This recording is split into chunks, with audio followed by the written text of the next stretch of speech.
یو هلک وفات کېده، نو ساعت یې وته او مسافر و، په مسافرۍ کې وفات کېده.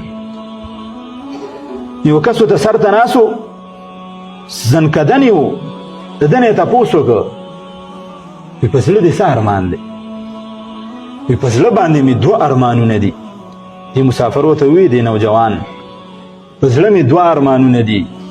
وایي څه ارمان دی؟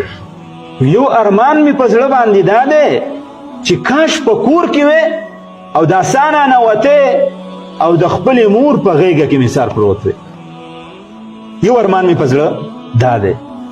دویم ارمان دې په زړه څه دی؟ دویم ارمان مې په زړه دا دی چې اوس خو زه وفات کېږم، د دنیا نه ځم، کاش چې په دې مخ باندې مې ږیره وې،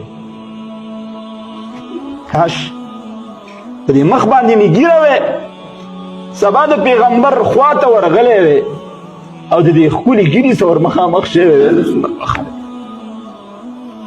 د دې ږیرې سره به مخامخ شوی وې، نو څومره به ښه وې. دا دوه ارمانونه د ځان سره وړم.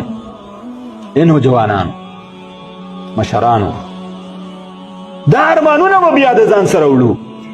د دې یو یو سنت قدر او قیمت د پیغمبر صلی الله علیه وسلم د یوې یوې ادا قدر او قیمت به په هغه وخت کې معلومیږي کله چې د رسول الله مبارک مخې ته شو، د حوض کوثر اوبه تقسیمیږي، د رسول الله مبارک سره سلام کوو، غاړه میلاوو، په هغه ټیم کې به بیا پته لګیږي. د هغې نه مخکې چې موږ ته مرګ راشي، د رسول الله صلی الله علیه وسلم هر یو سنت ژوندي کړو.